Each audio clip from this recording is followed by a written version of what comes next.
एक झूठ, एक जुर्म, चाहे कितनी भी गहराई में क्यों ना गाड़ दिया गया हो, एक ना एक दिन वो कब्र खोदकर मुजरिम को बेनकाब करता है। Crime never pays. आज का ये केस हाल ही का है, पूरे देश के जहन में बिल्कुल ताजा है। हमने फिल्माने की सुविधा के लिए घटनास्थल और पात्रों के नाम बदल दिए हैं।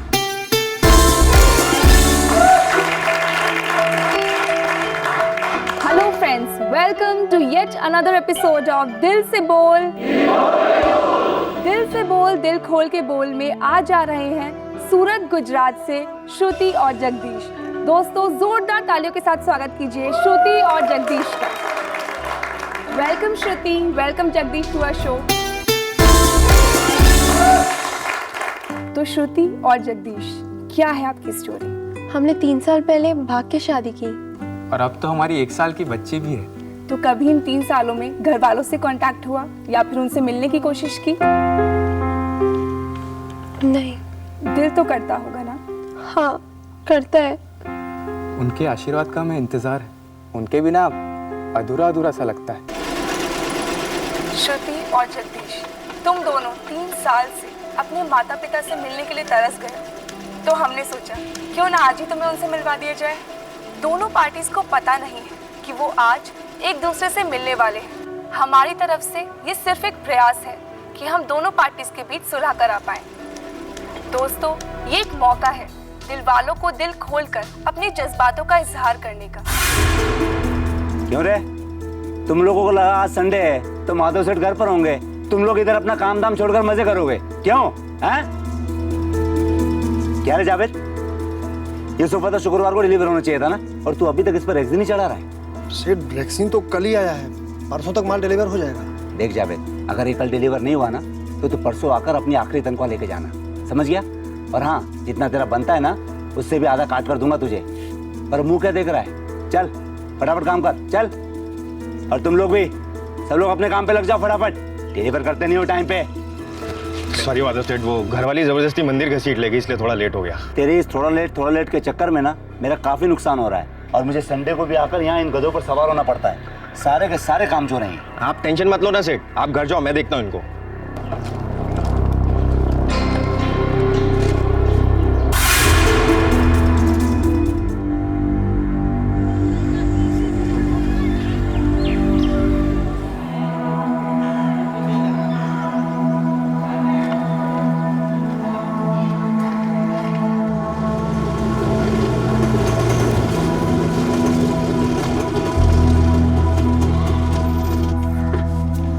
कल लास्ट पेपर है, याद है ना?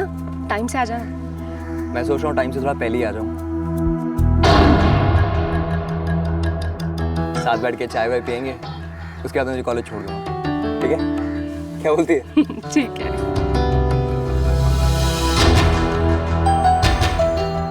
तो कल पक्का फिल्म चलेंगे।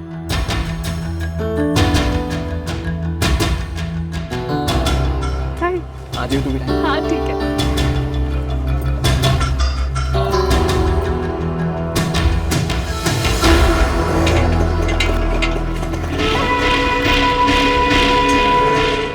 बाबा, तू मला फक्त ड्रॉप कर दो, घर से कॉलेज, कॉलेज से घर, बस, और कुछ भी नहीं है। खोटा सांगू नको वैभवी। हाँ हाँ ही देखी मैंने, कॉलेज से घर के बीच में चल रहा था ना ये सब। हाँ, क्या हो रहा है तुम दोनों के बीच में? कुछ भी नहीं बाबा। कुछ नहीं? हाँ शीला, तू बता क्या लफड़ा है ये हमारी वैभवी और वो 3rd class auto rickshaw driver के बीच में क्या चल रहा है? नहीं, वो ऐसा है। कैसा है? क्या है और कब से है? देख शीला, मैं तुझे पहले ही बता रहा हूँ, जल्दी बता दे, वरना मुझसे बुरा कोई नहीं होगा। नहीं नहीं, मुझे भी 1-2 बार डाउट हुआ था, मैंने उसे वार्निंग दी थी।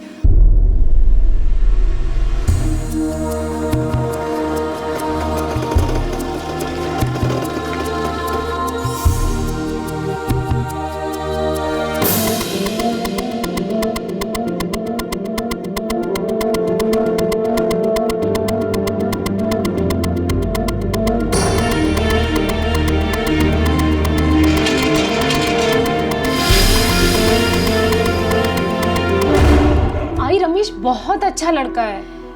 बेटा, तेरे पापा उसकी अच्छाई नहीं देखेंगे, बस उसका ड्राइवर का पिल्ला देखेंगे। और एक ऑटो ड्राइवर के साथ। उसका नाम रमेश है। ठीक है रमेश, लेकिन तेरे बाबा तेरी शादी रमेश से नहीं करवाएंगे। आई अगर बाबा नहीं कराएंगे तो क्या हमारी शादी नहीं हो सकती? देख वैभवी, तू कुछ उल्टा सीधा मत सोचा, तेरे बाबा आग बबूला हो जाएंगे। वो तो अगर दाल में नमक कम होता है ना तो भी बाबा आग बबूला हो जाते हैं। जिंदगी में एक दिन भी ऐसा बीता है जब उन्होंने तुम्हें गाली ना दी हो? देखो भाई, मेरी जिंदगी तो अंधेरे में कट गई, बस तुम एक ही हो जो इस अंधेरे में आशा की किरण हो, और मैं तुझे दुखी नहीं देखना चाहती। पर आई मैं रमेश के बिना बहुत दुखी रहूंगी। उसके साथ रहोगी तो और ज्यादा दुखी हो जाओगी। मैं जानती हूँ तेरे बाबा को।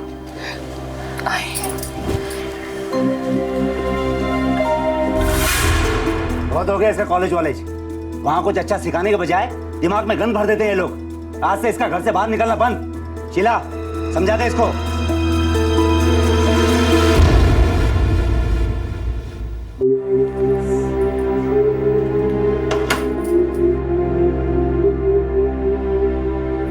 वैभवी, आई बाबा को क्या लगता है कि वो मुझे हमेशा के लिए यहाँ बंद करके रख लेंगे? एक मौका मिलेगा तो मैं उड़ नहीं जाऊंगी। उड़कर जाएगी कहाँ तू? तेरे बाबा ढूंढ कर तुझे वापस लाएंगे, पर काट देंगे तेरे बाबा को जानती है ना तू? आई सच कहूँ ना, मुझे नहीं लगता मैं बाबा को जानती हूँ। मैंने बस बाबा का एक ही रूप देखा है जो मुझे बिल्कुल पसंद नहीं। उनका कोई और रूप है या नहीं मैं नहीं जानती। मेरे लिए बाबा का मतलब है डर, और अब मैं इस डर से नहीं डरती। डर बेटा डर, अपने बाबा से डर, नहीं तो वो कुछ ऐसा कर देंगे कि क्या मेरी जबरदस्ती शादी करा देंगे? वो तो कुछ भी नहीं। तेरे बाबा तो क्या क्या करेंगे बाबा? बोलो ना आई। एक राज है जो सालों से मेरे अंदर दबा हुआ है। सोचा नहीं था कभी तुम्हें बताऊंगी। राज? कौन सा राज? तो क्या बोल रही है आई? बता मुझे। सुन सकेगी? तू मुझसे क्या छुपा रही है आई? बता मुझे, बोल।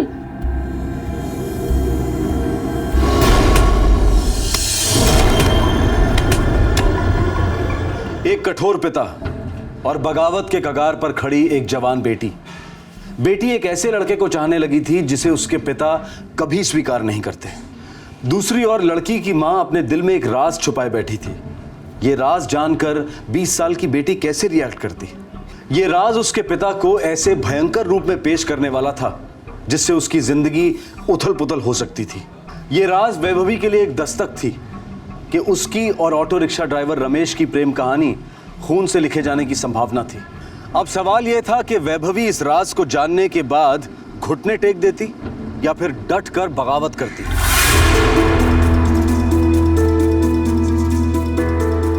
बाबा। अरे तू बाहर कशा आलीस? हाँ, किसने दरवाजा खोला? अरे शीला! बाबा मला माफ करा, कल मेरा आखिरी पेपर है, सेकेंड ईयर का फाइनल एग्जाम है बाबा। मैं आपके हाथ जोड़ती हूँ बाबा, प्लीज़ मुझे एग्ज़ाम लिखने जाने दीजिए। मैं प्रॉमिस करती हूँ ऐसा कुछ नहीं करूँगी जिससे आपको मुझे फिर इस तरह डांटना पड़े। प्लीज़ बाबा। ठीक है, लेकिन एक बात याद रखना वैभवी, मेरे पीठ में छुरा घोपने की सोचना भी मत, क्योंकि गद्दारी मुझे बिल्कुल भी पसंद नहीं है, खास तौर से अपने लोगों की गद्दारी। समझ गई बाबा, मैं कोई गद्दारी नहीं करूँगी। ठीक है, जा एग्जाम दे दे। थैंक यू बाबा।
वैभवी, मैं तेरे बारे में बहुत सीरियस हूँ।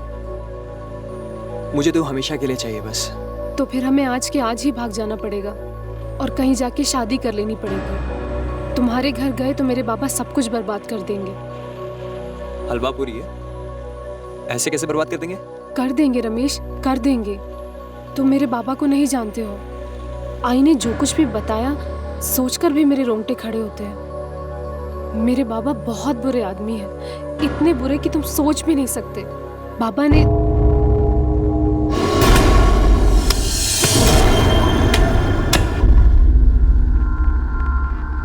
क्या किया बाबा ने?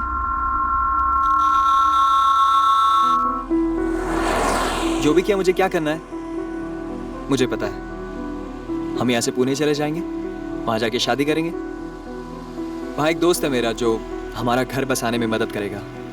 तू अपना कॉलेज चालू रखना, मैं कोई ना कोई और नया काम ढूंढूंगा। अब फटाफट अपनी चाय पी और बिंदास एग्जाम लिख डाल, और फिर हमारी नई जिंदगी का मीटर डाउन। टिंग।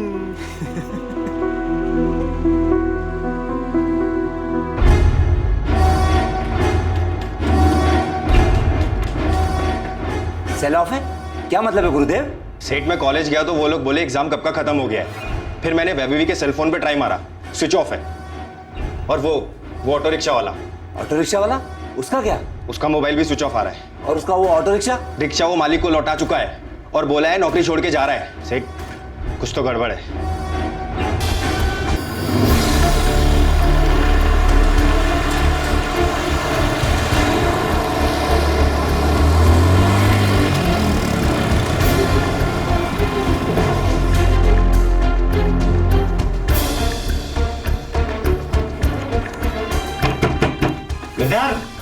मुझे सच में कुछ नहीं मालूम साहब। पता नहीं रमेश कहाँ है।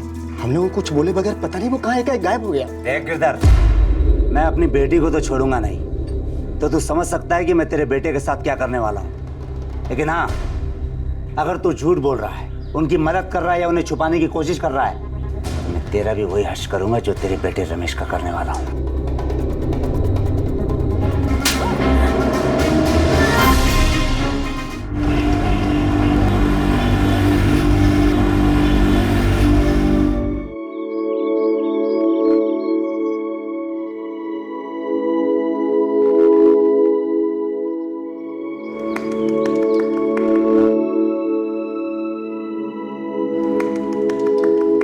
यार रमेश और वैभवी, हमारा घर छोटा है पर दिल इतना छोटा नहीं है। जब तक हो सकेगा तुम दोनों की देखभाल करेंगे।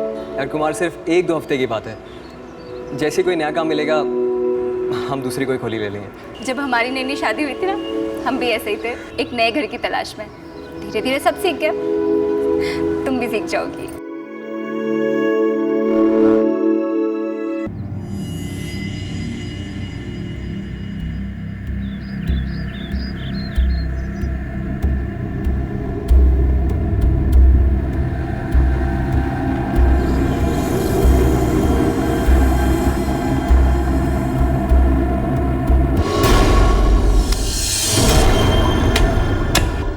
एक राज है। कौन सा राज?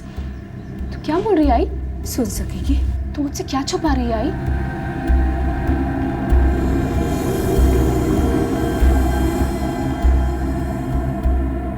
वैभवी की मां शीला कुछ ऐसा जानती थी जिसकी वजह से उसे वैभवी की जान की फिक्र हो रही थी। शीला ने यह बात वैभवी को बताई थी और वैभवी ये बात सुनकर डर गई थी, पर फिर भी उसने बगावत करने की हिम्मत की और अब वो अपने पति रमेश के साथ पुणे में गुमनाम जिंदगी बसर कर रही थी। लेकिन कब तक?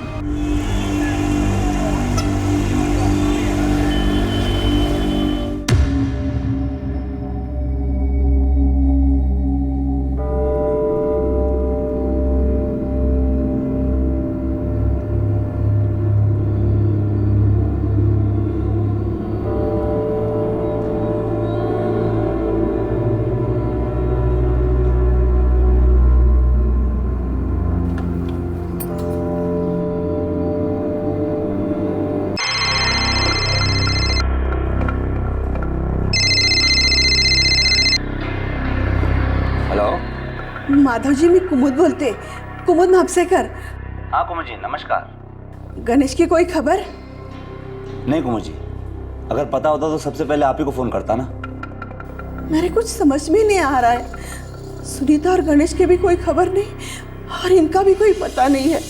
मैं तो ये मान ही नहीं सकती कि ये मुझे छोड़कर जा सकते हैं।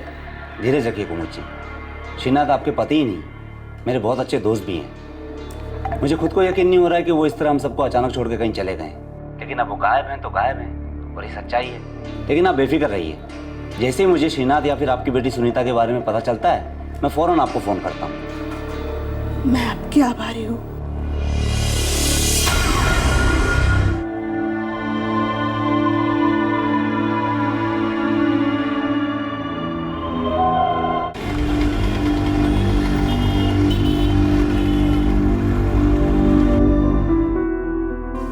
एक टैक्सी ड्राइवर से दोस्ती हुई है, रात की शिफ्ट देने को रेडी है। अच्छा, कब से शुरू कर रहा? ये कोई 2-4 दिनों में शुरू कर दूंगा। रमेश, इन 2 दिनों में तुम पूरा पूना शहर अच्छे से घूम लेना, समझ लेना, ताकि टैक्सी चलाने में तुम्हें कोई प्रॉब्लम ना हो। कल सुबह से पूना दर्शन शुरू। और हाँ, वैभवी को जरूर साथ ले जाना, बेचारी का दिल बैठ सा गया है। नहीं नहीं, ऐसी कोई बात नहीं है, बस थोड़ा खो गई थी। वैभवी तो ठीक तो है ना? हाँ। बहुत उदास रहती है आजकल। नहीं, ऐसी कोई बात नहीं है। क्या शादी के 1 महीने में ही कंटाल गई मुझसे? ऐसा कभी मत कहना रमेश। एक तुम ही तो हो आई के बाद जो मेरे इतने करीब है। फिर भी तू मुझसे कुछ छुपा रही है। तेरी आई ने कुछ बताया ना तेरे बाबा के बारे में, और आज तूने अभी तक नहीं खोला है मुझसे। क्या भरोसा नहीं है मुझ पे? एक राज है। कौन सा राज? सुन सकेगी? तू मुझसे क्या छुपा रही है आई?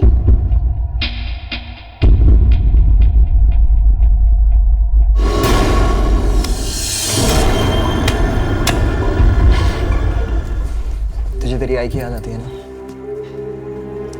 मुझे भी मेरी आई बाबा की याद आती है। रमेश, मुझे आई की बहुत याद आती है। तो एक बार वापस चल के कोशिश करें, शायद तेरे बाबा का दिल पिघल जाए। कोई चांस ही नहीं है, क्योंकि दिल तो उसका पिघलता है जिसका दिल होता है। मेरे बाबा के सीने में तो दिल ही नहीं है। क्या है फिर? जहर। वैभवी, उस जहर की पूरी कहानी बता मुझे, बता।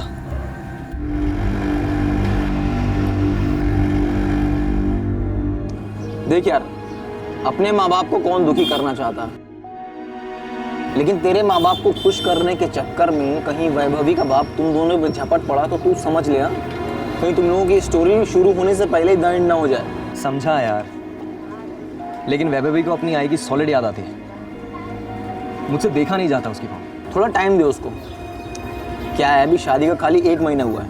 हाँ, 4-6 महीने और गुजर जाने दे, हो सकता है उसके बाद उसके बाप का गुस्सा और ठंडा पड़ जाए थोड़ा। अब पता नहीं क्या होगा क्या नहीं होगा यार। मैंने फिल्मों में देखा है, भागे हुए जोड़े को लोग गले लगा लेते हैं, माफ कर देते हैं। हम लोगों का क्या होगा, राम जाने। सुनिए, 2 मिनट है आपके पास?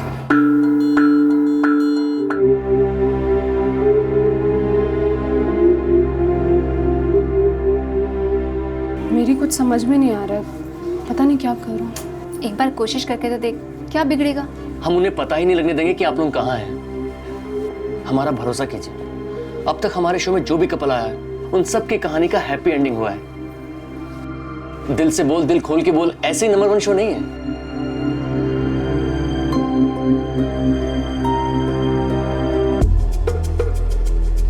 हे आसिफ, पुलिस से कपल मिला है। कंफर्म्ड?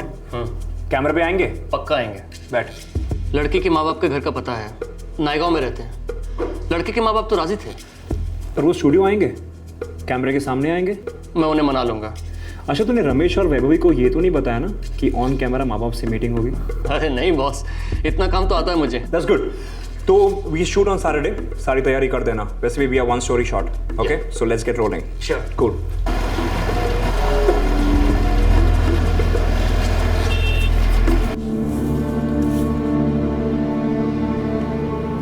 भाई साहब सुनिए जी, ये माधव घोड़पड़ी जी कहाँ मिलेंगे? जी वो अंदर केबिन में है जी, यहाँ से रास्ता। शुक्रिया। दिल से बोल, दिल खोल के बोल, मेरी बेटी कहाँ है? हमारे शो के कुछ रूल्स हैं, उसके हिसाब से हम आपको इस वक्त ये तो नहीं बता सकते कि वैभवी कहाँ है। लेकिन हाँ सर, अगर आप हमारे शो पर आते हैं तो आप अपनी बेटी से मिल ज़रूर सकते हैं। देखिए माधव जी, हमारा शो दिल से बोल दिल खोल के बोल एक ही मकसद से चलता है, भागे हुए जोड़ों को अपने माँ बाप से मिलाना और आखिर में सबको खुश देखना। आप वैभवी को माफ कर देंगे ना? पहले मिलने तो दे।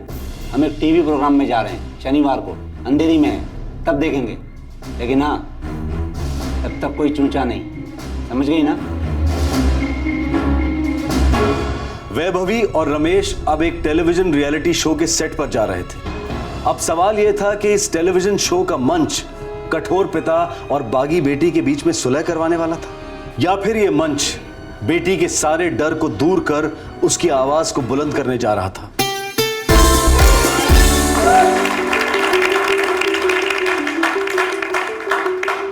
हेलो फ्रेंड्स, हमारे एक और एपिसोड में आप सभी का तहे दिल से स्वागत है, जिसका नाम है दिल से बोल दिल खोल के बोल में आप मिलिए वैभवी और रमेश से, जो मुंबई के पास नायगांव से आए हैं। इन दोनों ने हाल ही में अपने अपने घरों को छोड़कर भागकर शादी की है। तो friends, please welcome Vaibhavi and Ramesh.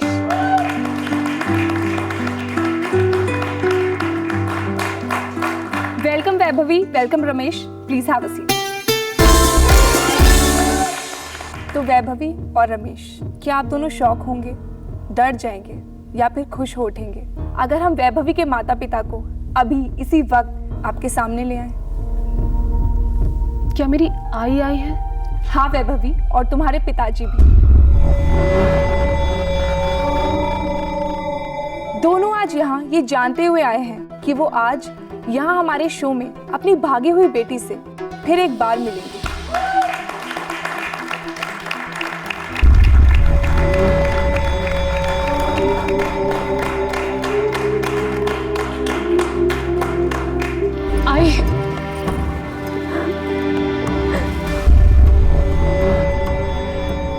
कैसी? तू कैसी बेटा? Welcome Sheela ji, welcome Madhav ji, please do have a seat. Madhav ji, जब आपकी वैभवी एक रिक्शा ड्राइवर रमेश से प्यार कर बैठी तो आप दोनों पर बहुत गुस्सा हुए थे, क्या ये बात सही है? हाँ, सही है। फिर वैभवी घर से भागी, रमेश से शादी की और अब उसकी पत्नी बनकर काफी खुश है। तो क्या आपको नहीं लगता कि आपको इन दोनों को अपना लेना चाहिए? इन दोनों की खुशी की खातिर ही सही, इन दोनों को माफ कर देना चाहिए। मैं वैभवी को अपनाने के लिए तैयार हूँ। माधव जी, वैभवी अब रमेश की पत्नी है, रमेश के बिना वैभवी अधूरी है। तो क्या हम ये समझ लें कि आप वैभवी के साथ साथ रमेश को भी अपनाने के लिए तैयार हैं? मुझे इससे कोई फर्क नहीं पड़ता कि ये हमें अपनाए या नहीं। मेरे लिए मेरी आई ही सब कुछ है, और वैसे भी बाबा के उस घर में मैं कभी कदम नहीं रखूंगी। अरे इन्हें तो अपना बाबा कहने भी मुझे शर्म आती है। वैभवी, तेरी इतनी हिम्मत, तू मेरी बेइज्जती कर रही है। मैं इधर बड़ा दिल दिखाकर तुझे माफ कर रहा हूँ और तू पुराना राग लाप रही है। हाँ? माधव जी प्लीज शांत हो जाइए, प्लीज। मस्त मसाला आया। एक काम कर, प्रियंका को बोल आग में और तेल डाले। प्रियंका चालू रखो और हाइप कर। प्रियंका, मैं 2 महीने से इतनी परेशान हूँ, मुझे अपनी आई की इतनी चिंता होती थी। मैं सिर्फ अपनी आई से मिलना चाहती थी, क्योंकि मुझे डर था कि बाबा मुझे नहीं बल्कि मेरी आई को कुछ कर देंगे, क्योंकि ये तो कुछ भी कर सकते हैं। ये एक क्रिमिनल है। अपनी ज़बान को लगाम दे वैभवी, बस। प्रियंका जी, मैं सही कह रही हूँ। मेरे बाबा एक खूनी है। इन्होंने 3 लोगों का खून किया है और वो तीनों लाशें नायगांव के हमारे घर के पिछवाड़े में दफन की है।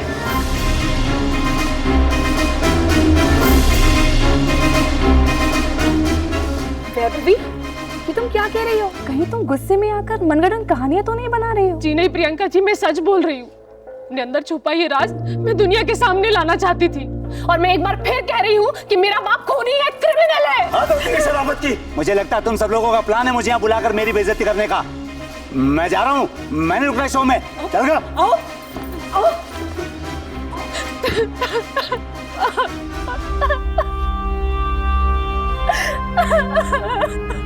वैभवी, शांत हो जाओ वैभवी, शांत हो जाओ। हेलो प्रियंका। अच्छा प्रियंका, एनर्जी डिप होने मत देना, हाई रखना और जितना हो सके उतना मसाला नहीं छोड़ देना। हम पुलिस को बाद में इन्फॉर्म करेंगे। Okay, continue, good work. एक टीवी रियलिटी शो की शूटिंग के दौरान वैभवी का ब्रेकडाउन हुआ टीवी कैमरास के सामने। इस जज्बाती माहौल में वैभवी ने सारी दुनिया के सामने खुलासा किया कि उसके बाबा खूनी हैं। उन्होंने 3 लोगों का कत्ल किया है। इन तीनों मर्डर्स के बारे में कोई नहीं जानता था। इस तरह से बेनकाब किए जाने पर माधव घोर पड़े, हक्का बक्का रह गया।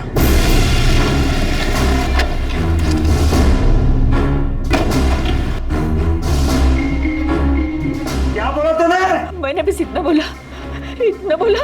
कितना कितना बोला?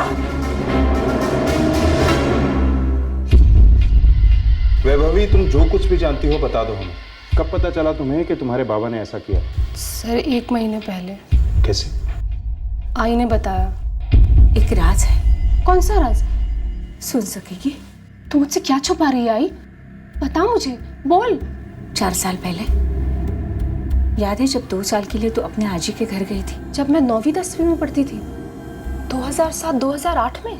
हाँ, तब तेरे बाबा ने 3 लोगों को मार डाला था। आई, तू काय बोलतीस?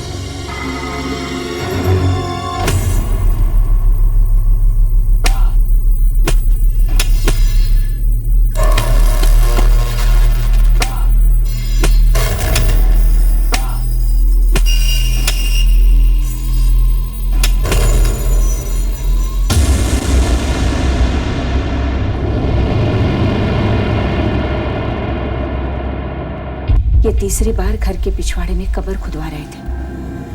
पहले 2 बार जब गड्ढे खुदवाए थे तब मैंने उनसे पूछा, सुनिए जी, घर के पिछवाड़े में क्या हो रहा है? तेरे काम की बात नहीं है। अपने आँख कान मुंह तीनों बंद रख, समझ गए क्या? जीवनवाड़।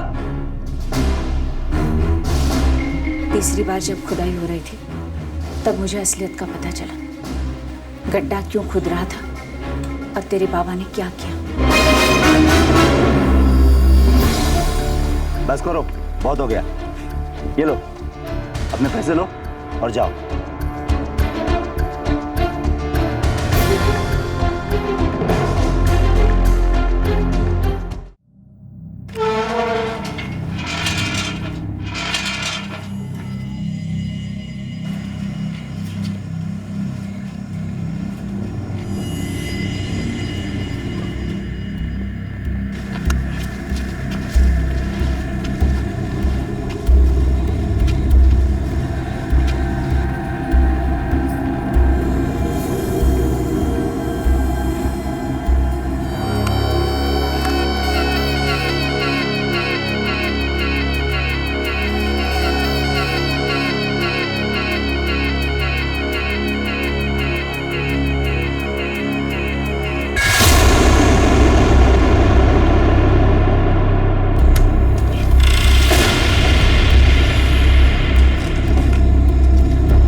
तेरे बाबा पहले तुझे मार डालेंगे और बाद में तेरे रमेश को। आई, वो 3 लोग जिन्हें बाबा ने मार डाला, वो लोग कौन थे? वैभवी, कौन थे वो लोग? वो 3 लोग जिन्हें तुम्हारे बाबा ने मार डाला, जानती हो तुम उन्हें? नहीं सर, मैं उन लोगों को नहीं जानती, आई जानती है। मुझे सिर्फ इतना पता है कि हमारे घर के पिछवाड़े में 3 लोगों को मार के दफनाया गया है।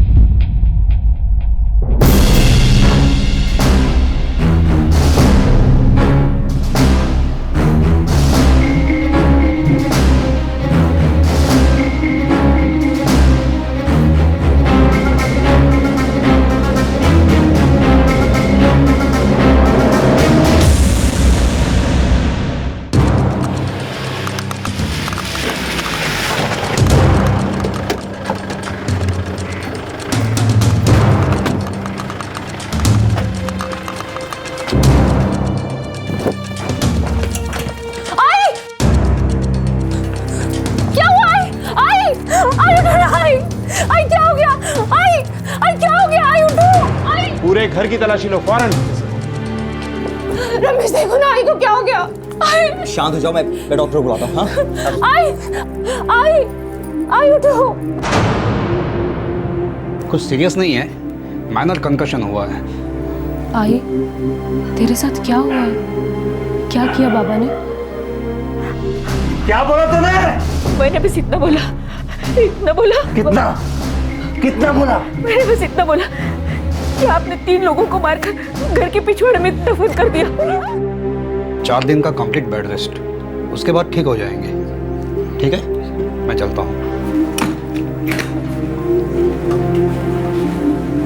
शीला जी, हम जानते हैं कि आपकी तबीयत बहुत खराब है, लेकिन हमारे लिए ये जानना बेहद जरूरी है कि वो लोग कौन थे जिन्हें आपके पति ने मार डाला। इनका दोस्त श्रीनाथ मापसेकर। माधव जी, मैं कुमुद बोलते, कुमुद मापसेकर। हाँ कुमुद जी, नमस्कार। मैं तो ये मान ही नहीं सकती कि ये मुझे छोड़कर जा सकते हैं। धीरज रखिए कुमुद जी, श्रीनाथ आपके पति ही नहीं, मेरे बहुत अच्छे दोस्त भी हैं। श्रीनाथ की बेटी सुनीता मापसेकर और इनका एक कामगार गणेश, जिससे सुनीता ने शादी की थी। गुरुदेव, ये सोफे की डिलीवरी अब तक क्यों नहीं हुई है? गणेश भाई सोफा कल पहुंच जाएगा। लेकिन बात तो आज की हुई थी। वो गणेश भाई रह गया, मतलब दिमाग से निकल गया था। दिमाग से निकल गया? अगली बार तू नौकरी से निकल जाएगा हमेशा के लिए, समझा? चल हाँ, चला जल्दी जल्दी।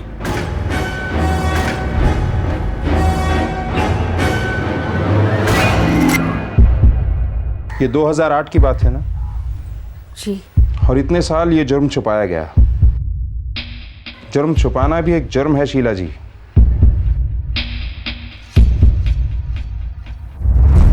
चला खोदाला चालू करा।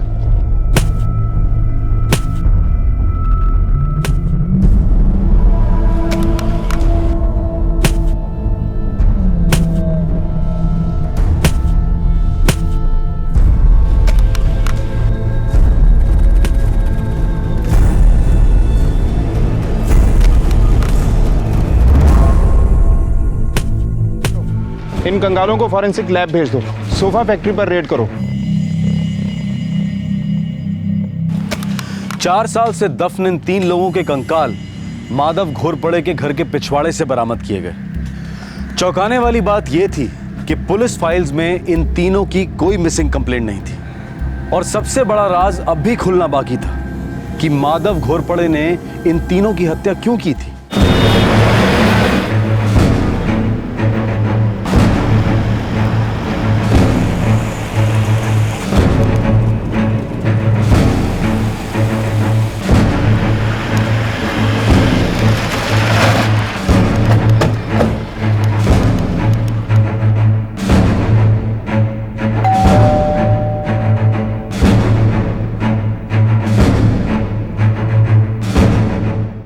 मेरे पति श्रीनाथ का एक औरत के साथ अफेयर था। जब मुझे पता चला तो उन्होंने साफ इनकार कर दिया। उसके बाद वो गायब हो गए। मुझे लगा वो मुझे छोड़कर चले गए। कुमुद जी, आपके पति 4 साल से गायब है, आपकी बेटी सुनीता 4 साल से गायब है, और आपका दामाद गणेश भी 4 साल से गायब है। आपको कभी भी किसी पे कोई शक नहीं हुआ? कभी भी आप पुलिस के पास नहीं गई, कोई कंप्लेंट नहीं की? मेरे पति के मर्जी के खिलाफ सुनीता ने गणेश के साथ शादी की थी। मिसेस कुमुद मापसेकर, हमें आपसे कहते हुए खेद हो रहा है कि आपके पति, आपकी बेटी और आपका दामाद अब इस दुनिया में नहीं है। क्या हुआ उनके साथ? कत्ल। कत्ल? किसने? माधव घोरपड़े ने। लेकिन माधव जी तो मेरे पति के दोस्त थे और गणेश भी उनके यहाँ काम करता था। हम भी ये पता लगाने की कोशिश कर रहे हैं कि उन्होंने ऐसा क्यों किया। खैर, हमें 3 कंकाल मिले जो श्रीनाथ, सुनीता और गणेश के हो सकते हैं। ये कहाँ से मिले आपको? माधव घोरपड़े के घर के पिछवाड़े से। साहब, माधव सेठ 2 दिन से दिखाई नहीं दिए हैं और गुरुदेव भाई भी 2 दिन से काम पे नहीं आए हैं। ये गुरुदेव रहता कहाँ? जूही चंद्रा में चंडीगढ़ मंदिर के पीछे रहता है साहब। यहाँ इस सोफा वर्कशॉप पे नजर रखना। जी सर। चलो।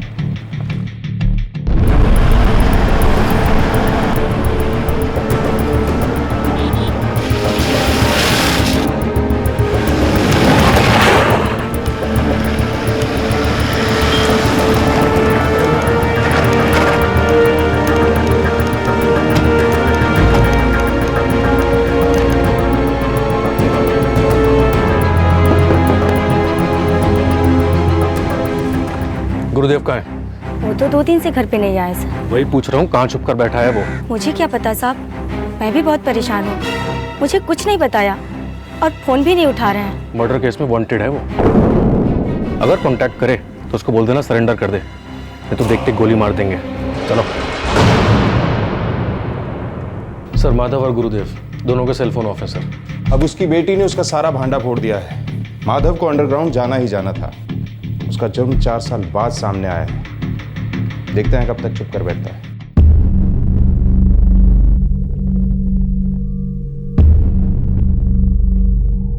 सर, साफ समझ में आ रहा है कि 2 मेल थे और एक फीमेल थी।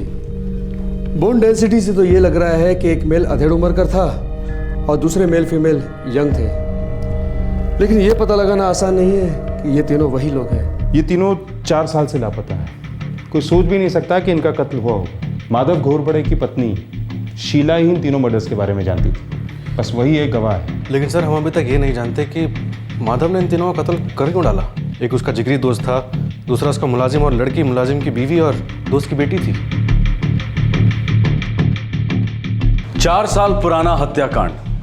पीड़ित और मुजरिम दोनों एक दूसरे से अच्छी तरह परिचित। एक तरफ पुलिस आरोपी तक पहुंचने में अपनी सारी ताकत लगा रही थी और दूसरी तरफ इस संगीन जुर्म के पीछे की सच्चाई जानने की कोशिश भी कर रही थी। तुझे तो पता है ना, तेरे बाबा से कुछ भी बात करना बेकार है। इतने जिद्दी, इतना गुस्सा, इतनी मारकाट। मुझे पता है, तुमने बहुत झेला है, बहुत सहा है, मुझसे कहीं कहीं ज्यादा। लेकिन बुरा तो मुझे इस बात का लग रहा है कि इस राज के बारे में मैं इतने दिन चुप बैठी। सही बात तो ये होती कि अगर मैं हिम्मत बांधती, आगे बढ़ती और पुलिस को सच सच बता देती। कहाँ से लाती इतनी हिम्मत आई? अपने आप को सजा मत दे। डर की सुई अच्छे अच्छों के होठ सिल देती है।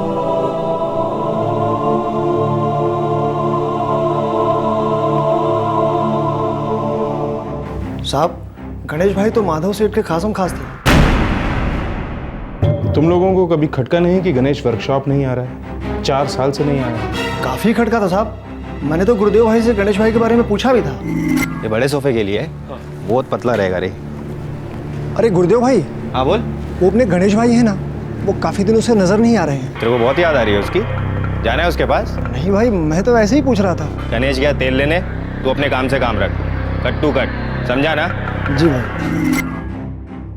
और ये श्रीनाथ महापसेकर? उनकी तो माधव सेठ से पुरानी दोस्ती थी। उनका तो अक्सर वर्कशॉप पे आना जाना लगा ही रहता था।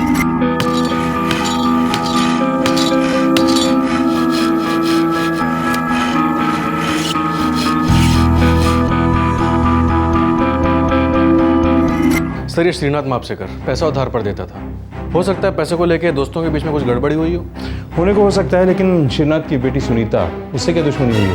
एक बात बोलूं साहब, ये जो गणेश भाई थे ना, सुनीता से शादी के बाद माधव सेठ के घर पे ही रहते थे। शीला जी ने ये बात हमें बताई नहीं, आखिर क्यों? वैभवी की मां और माधव की पत्नी शीला घोरपड़े अब भी पुलिस से कुछ बातें छुपा रही थी। उसने ना तो वैभवी और ना ही पुलिस को ये अहम डिटेल दी थी कि गणेश मर्डर्स के पहले उनके ही घर में रह रहा था। पुलिस को अब शक होने लगा था कि शीला घोरपड़े माधव घोरपड़े के बारे में शायद काफी कुछ जानती है, जिससे वो अब तक इनकार करती आई है।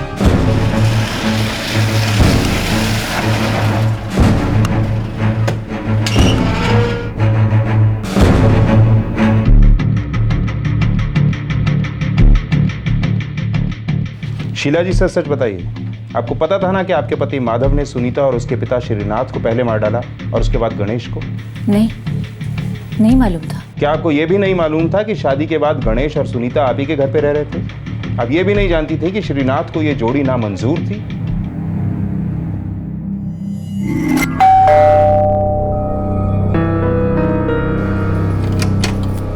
ये गणेश आती है। बेटा सुनीता, तू पढ़िए। ये सब क्या है जी? क्या है? अरे कौन है पूछो, कौन? ये देख, ये गणेश, तू इसे जानती है। और ये सुनीता, श्रीनाथ की बेटी, तू इसे भी जानती है। अब ये जान ले, इन दोनों की शादी हो गई है और अब ये हमारे घर में रहेंगे। ये हमारे घर में क्यों रहेंगे? क्योंकि मैं कह रहा हूँ इसलिए। समझ गई? आज से ऊपर के कमरे में ये दोनों रहेंगे। ये सुनीता, गणेश तू बने ये।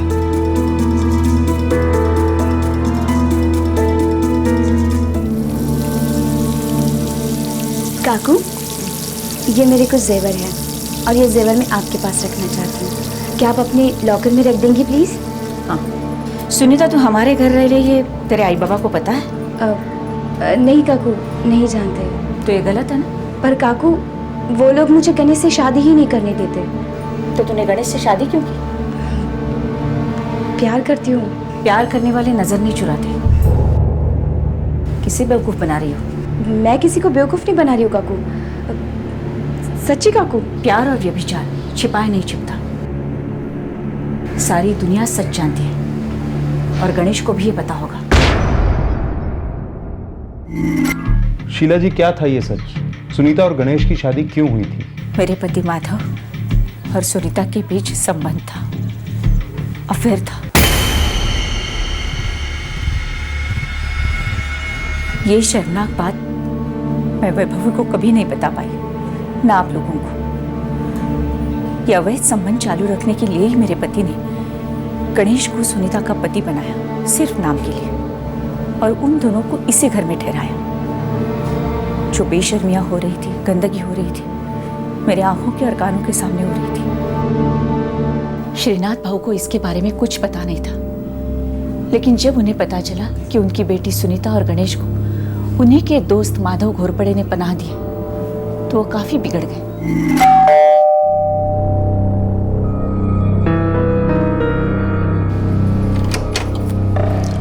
माधव कहाँ है? मेरी बेटी सुनीता कहाँ है? एक तो मेरी बेटी ने मेरे पीठ में छुरा घोपा, ऊपर से माधव तूने भी। काय श्रीनाथ, कायपन बोलो नको। देख, तेरी बेटी तकलीफ में थी, वो मेरे पास आकर आंसू बहाने लगी, तो मुझसे देखा नहीं गया यार। मैंने सोचा कि जब तक तेरा दिमाग ठंडा नहीं हो जाता वो यहीं मेरे पास मेरे घर में रहेगी। अगर तेरी बेटी है यार। खोटा बोलते सू, सरासर झूठ है ये। अरे तुझे अच्छी तरह से पता है, तेरा ये नौकर गणेश मेरी बेटी को गुमराह कर रहा है, उसे फांस रहा है। तो उसे बचाने के बजाय तूने आग में तेल डाल दिया।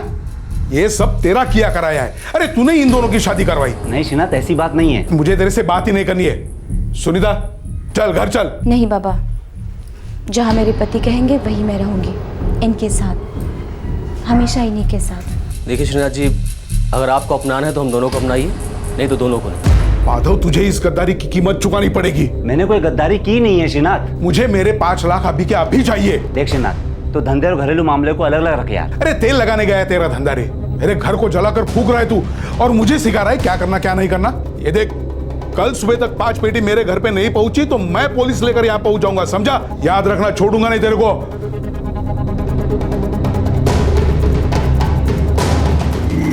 उस दिन के बाद श्रीनाथ भाऊ को ना कभी मैंने देखा, ना उनके बारे में कुछ सुना। दूसरे दिन वो पैसे वसूलने नहीं आए? नहीं आए, लेकिन उसके 2 दिन बाद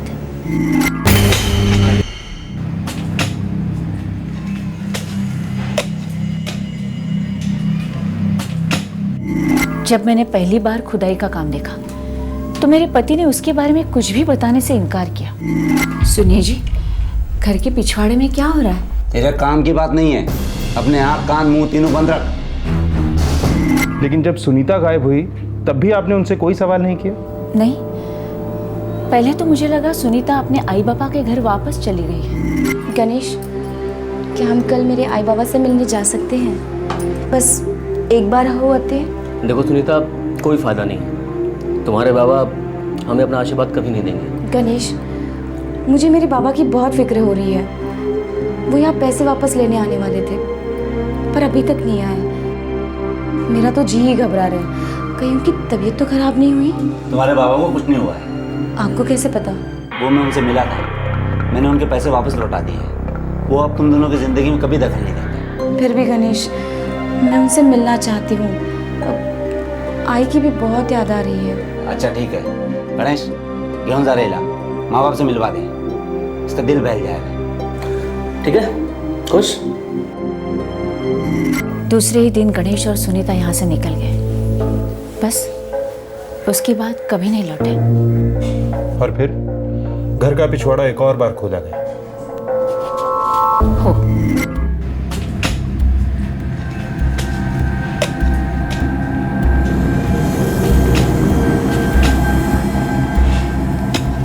शीला जी, श्रीनाथ महापसेकर आपके पति को धमकाकर गए और फिर कभी नहीं लौटे। सुनीता और गणेश सुनीता के घर के लिए निकले और कभी वापस नहीं आए। एक बार भी आपको अटपटा नहीं लगा? अटपटी तो मेरी सारी जिंदगी थी इंस्पेक्टर। जब से वैभवी के बाबा के साथ मेरी शादी हुई तब से उनका अटपटा गुस्सा, उनकी अटपटी हरकतें देखते आई हूँ। वो कभी किसी को शांति से जीने नहीं देते। डर तो मुझे भी लग रहा था कि श्रीनाथ भाऊ और सुनीता के साथ कुछ तो हुआ है, लेकिन ये हुआ होगा ऐसा कभी नहीं सोचा था। और फिर एक दिन, अरे शीला, वो सुनीता ने तेरे पास गहने रखने को दिए थे क्या? हाँ दिए थे। जा लेके आ। वो सुनीता कहाँ है? जितना बोला उतना कर, समझी ना? जा गहने ले आ। वो सुनीता और गणेश को एक नई जगह मिल गई है, वो लोग अब यहाँ वापस नहीं आएंगे। अब जा लेके आ। दूसरे दिन फिर से खुदाई हुई। इस बार इनके साथ कारखाने का गुरुदेव था।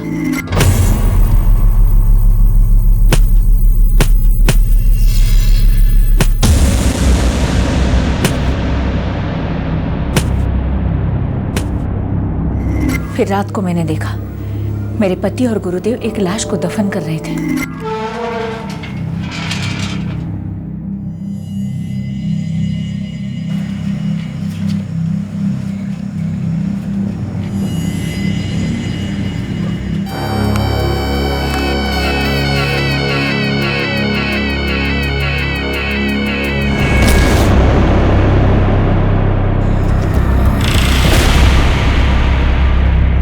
तब से मैंने गणेश को कभी नहीं देखा। शीला जी, आपके पति ने शायद आपको डरा के रखा था।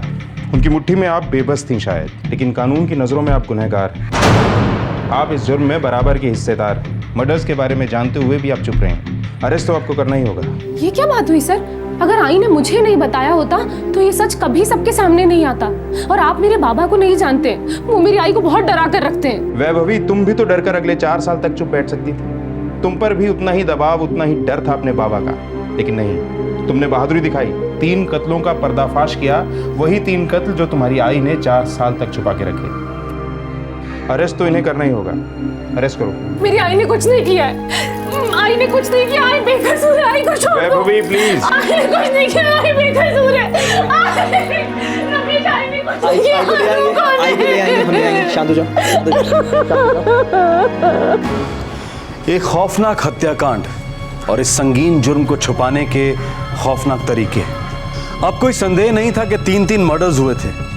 अब भी कुछ गड़े मुर्दे उखड़ने बाकी थे। दोनों मुख्य आरोपी अब तक फरार थे। नहीं सर, ऐसी वैसी कोई भी मूवमेंट नहीं है यहाँ पर।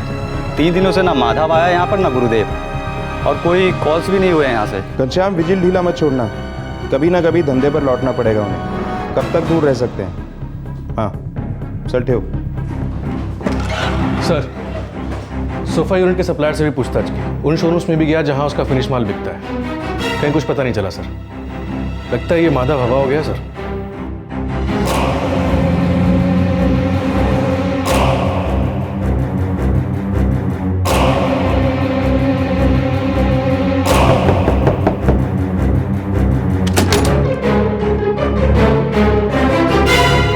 माधव सेठ, शीला वहिनी को पुलिस ने गिरफ्तार कर लिया है और सुनने में आया उन्हें आपके घर के पिछवाड़े से कंकाल मिले हैं। बहुत पुलिस है सेठ उधर। कारखाने में पुलिस है, मेरे घर पे भी पुलिस है। मतलब पंबू सेठ। मेरी बेटी ने धोखा दे दिया गुरुदेव। लेकिन सेठ, उन्हें आपके घर के पिछवाड़े से 3 कंकाल कैसे मिले? हमने तो एक को ही मारा ना। इसकी चिंता करने के लिए फिलहाल हमारे पास टाइम नहीं है। हमें तो ये सोचना है कि पुलिस के चंगुल से कैसे बचा जाए। बच के जाएंगे कहाँ सेठ? मेरी बीवी है वहाँ, छोटे छोटे बच्चे हैं, उन्हें छोड़ के कहाँ जाऊँगा और करूँगा क्या सेठ? देख गुरुदेव, इस मर्डर केस में तू भी उतना ही शामिल है जितना कि मैं। अगर वापस गए ना, 14 साल की जेल होगी, तब तेरे बीवी बच्चों क्या होगा? हाँ, और हाँ, एक बात अपने भेजे में अच्छी तरीके से घुसेड़ ले। अगर मेरे साथ गद्दारी करने की सोचेगा ना, तो एक और कब्र खोदने में मुझे ज़्यादा टाइम नहीं लगेगा। तेरी कब्र। कंकाल बुरी हालत में है कुमुद, लेकिन हमारी फॉरेंसिक टीम पूरा जोर लगाए हुए है। आप पूरे दावे के साथ कैसे कह सकते हो कि वो कंकाल मेरे पति और मेरी बेटी का ही है? आप 4 साल तक बिना कंप्लेंट किए पूरे दावे के साथ चुप बैठी रही, एक कंप्लेंट तक नहीं की। शीला जी सब कुछ जानकर 4 साल तक चुप रही। अब जाके उन्होंने स्टेटमेंट दिया है कि उनके पति माधव घोरपड़े ने जिन 3 लोगों का कत्ल किया उनमें आपकी बेटी और आपके पति भी थे, और माधव के एम्प्लॉय गणेश भी। और जिस तरह से तीनों एकदम से गायब हुए हैं, हमें पूरा शक है कि ये तीनों कंकाल उन्हीं के हैं।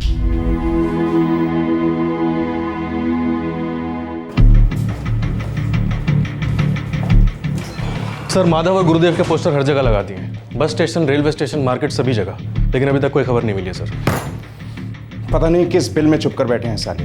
4 साल तक 3 कब्रों पर बैठे रहे, अब खुद भी जमीन के अंदर कहीं खो गए हैं। सर, मैंने शीला जी से पूछा था, उनका कोई रिश्तेदार वगैरह है कोई? हाँ सर, एक भाई है नासिक में, पुलिस पार्टी भेजी थी वहाँ पे, लेकिन माधव उधर नहीं आया। एक हवलदार लगा दिया मैंने उधर। गुड। रत्नागिरी का टिकट लेना, फर्स्ट क्लास की लाना। जी सर। और हाँ, स्टेशन के बाहर किसी एजेंट को पकड़ना, अंदर जाने की जरूरत नहीं है वरना फंस जाएंगे। क्यों?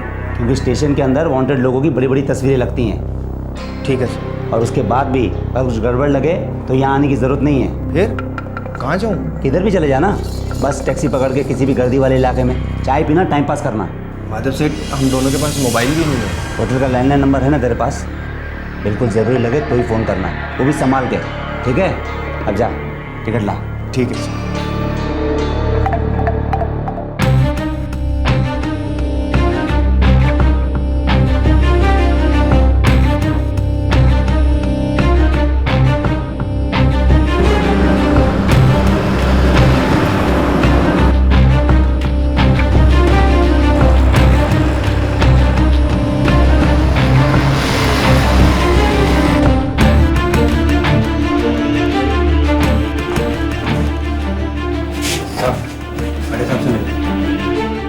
साहब, मेरे को मालूम है हम लोग ज्यादा दूर नहीं जा सकते। साहब, मेरी वाट माधव सेठ के कारण लगी है। साहब दया करो साहब, साहब मुझे बचा लो साहब, दया करो साहब, दया करो साहब। पहले बता, तेरा माधव सेठ कहाँ है?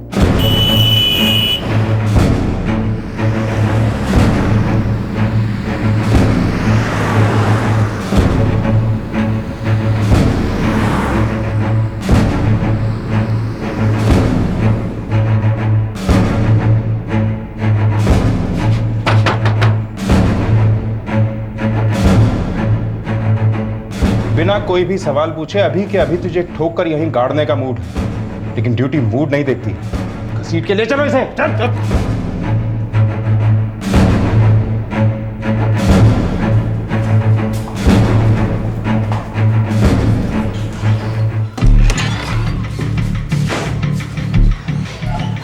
साहब, साहब मेरे छोटे छोटे बच्चों की कसम खाता हूँ साहब, मैं सिर्फ गणेश के खून में ही शामिल था।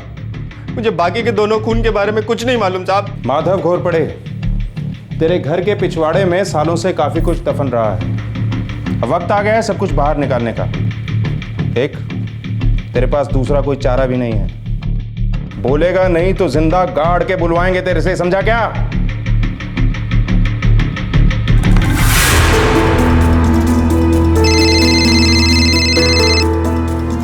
हाँ बोल माधव, पैसे रेडी है? अरे श्रीनाथ, शांत हो जा भाई। देख, मैंने सुनीता की मदद सिर्फ इसलिए करी क्योंकि वो तेरी बेटी है। तू मुझे शेंडी लगा रहा है क्या? हाँ?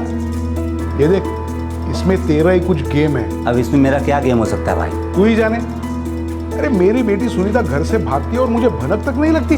किसके साथ भागी, क्यों भागी, कैसे भागी? और जब पता चलता है तो ये कि वो कुत्ता गणेश तेरा आदमी था, और ऊपर से ये भी पता चलता है कि तू ही इन दोनों का गॉडफादर बना है। तू क्या मेरे को येड़ा समझा कह रहे? हाँ? देख श्रीनाथ, इस वक्त तेरा दिमाग गर्म है। ऐसा करते हैं, आराम से बैठकर मिलकर बातें करते हैं। तेरे को बात ही करनी होती ना तो तब फोन करता जब मेरी बेटी सुनीता तेरे घर आई थी। अब मुझे कोई बात नहीं करनी है तेरे से। 1 घंटे के अंदर मैं तेरे कारखाने पर पहुंच रहा हूँ। मुझे मेरे 5 लाख मेरे हाथ में चाहिए, नहीं तो तू गया जेल में, समझा ना? अरे श्रीनाथ, हेलो हेलो।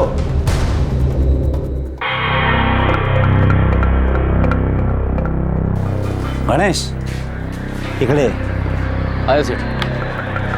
इस पागल श्रीनाथ के दिन भर गए लगता है। ये मेरे, तेरे और सुनीता के लिए मुसीबत खड़ी कर सकता है। तो फिर करना क्या होगा सेठ? सारे वर्कर्स को आधे दिन की छुट्टी बोल दे, अभी के अभी। और फिर? और फिर श्रीनाथ की छुट्टी कर देंगे पूरी जिंदगी के लिए।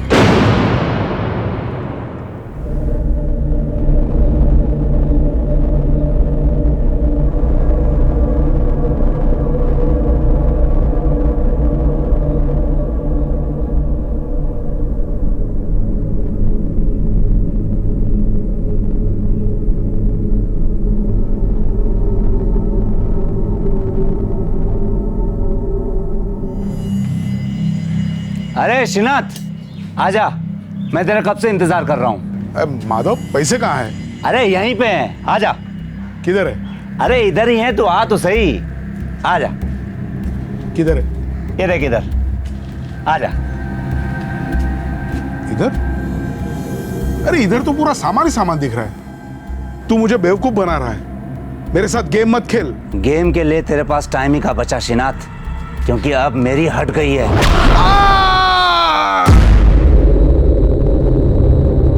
सेठ, अब इसकी लाशें क्या करेंगे?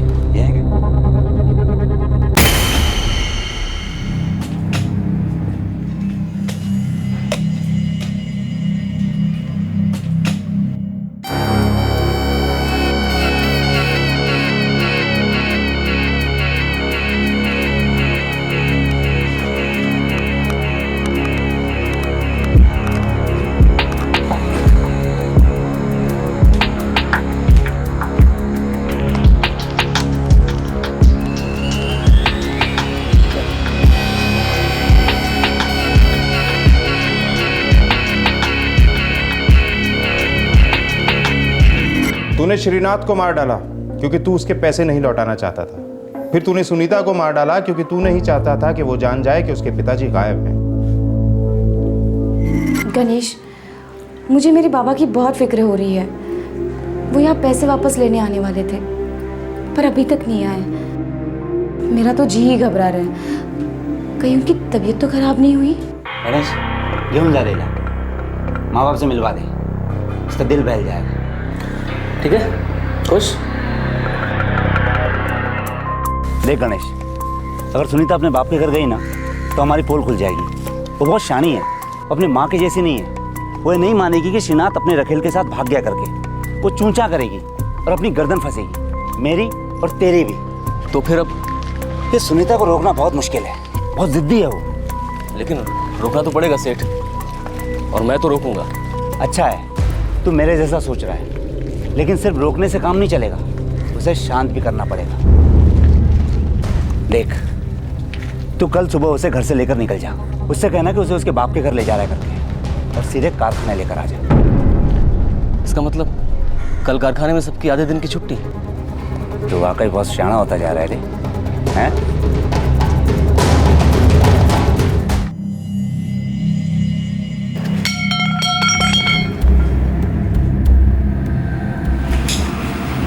लवकर करा, ये आज मतली मादी तरी काढा।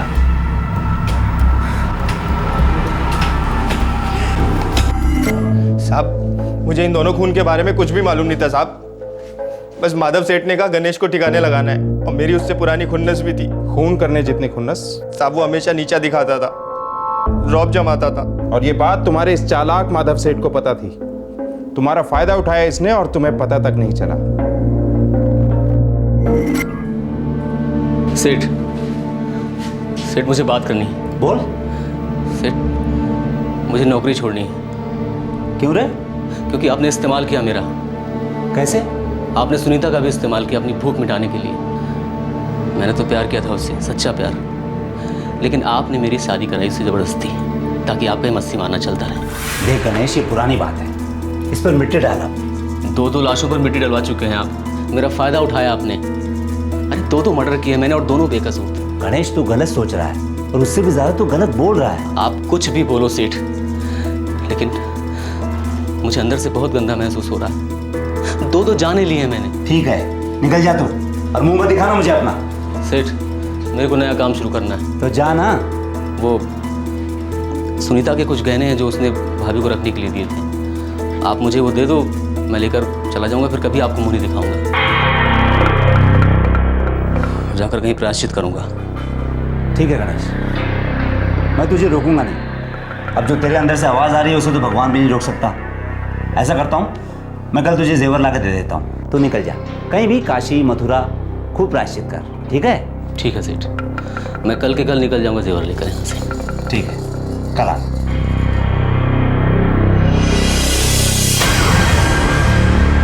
वो सुनीता कहाँ है? जितना बोला उतना कर, समझे ना?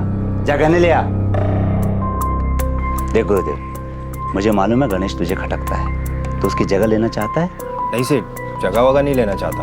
बस उसका बर्ताव पसंद नहीं है। अरे बर्ताव तो मुझे भी पसंद नहीं है, लेकिन क्या करूं, मजबूरी है। पर एक बात दिल से बोलूं, मैं चाहता हूं कि तू मेरा दाहिना हाथ बने। देख, मेरा कोई बेटा बेटा तो है नहीं, मेरे मरने के बाद ये सब कौन संभालेगा? तू ही तो है ना, मुझे अपना बाप मानता है ना? हाँ सेठ। तो बाप का एक छोटा काम करना पड़ेगा तेरे को, वो बिना सवाल किए। करेगा ना? करूँगा सेठ। तो आज चल।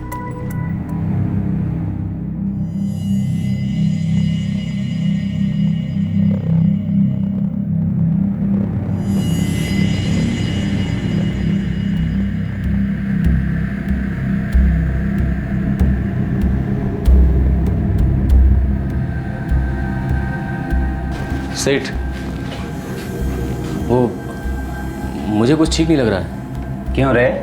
वो आपने सबको छुट्टी दे दी। तो पहले 2 बार जब आपने छुट्टी दी तो 2 लाशें बिछाई। तो तुझे क्या लगता है आज मैं तुझे मार डालूंगा? हाँ सेठ।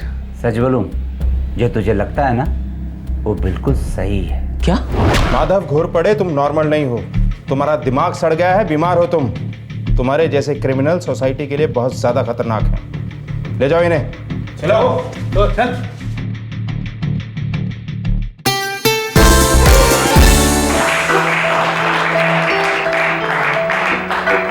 हेलो व्यूअर्स, हमारे एक और एपिसोड में आप सभी का तहे दिल से स्वागत है, जिसका नाम है दिल से बोल।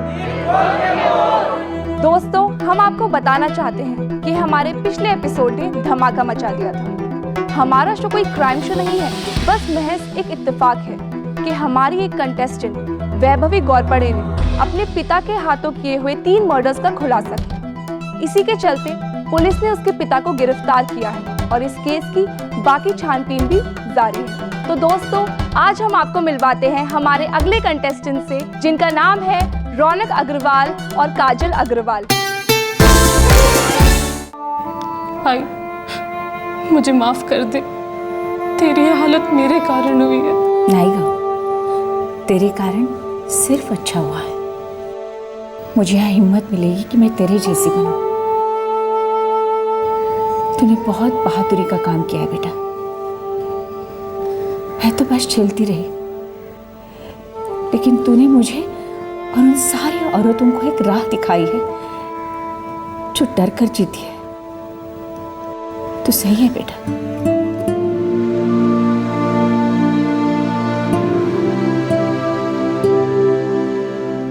काश मैं तुम्हारी माँ के लिए कुछ कर पाता वैभवी, पर कानून कानून है। उन्होंने एक जुर्म को छुपाया है, सजा तो उन्हें होनी ही थी। मैं समझती हूँ सर, लेकिन मैं और पूरा पुलिस डिपार्टमेंट तुम पर गर्व करता है। तुमने एक नई मिसाल कायम की है।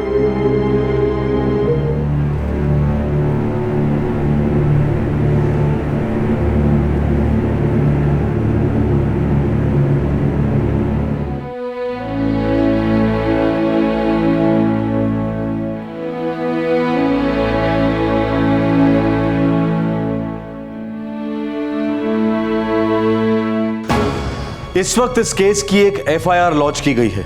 माधव घोरपड़े और गुरुदेव पर आईपीसी का सेक्शन 302 लागू किया गया है, जो कि हत्या का चार्ज है। साथ ही दफा 120B और 201 भी लागू हुई है, जो कि क्रिमिनल कॉन्स्पिरेसी और सबूत मिटाने के लिए है।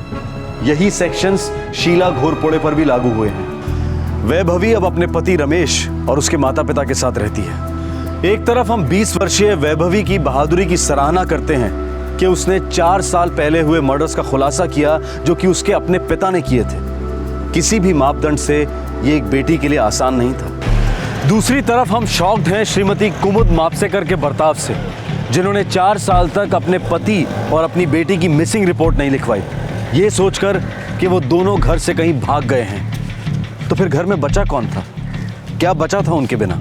लेकिन इससे भी बड़ा शौक ये है कि एक आदमी 3-3 कोल्ड ब्लडेड मर्डर्स करता है और फिर लाशों को घर के पिछवाड़े पेड़ पौधों की तरह गाड़ देता है और ऐसे जिंदगी बसर करता है मानो जैसे कुछ हुआ ही ना हो। उसकी पत्नी भी चुप रहती है, जो कि अपने आप में एक संगीन जुर्म है। वो सिर्फ तब राज खोलती है जब उसे अपनी बेटी की जिंदगी खतरे में दिखाई देती है। अगर वैभवी रमेश के साथ भागी नहीं होती तो शायद हम आपको ये एपिसोड ही नहीं दिखा रहे होते, लेकिन ऐसा होने के चांसेस बेहद कम थे।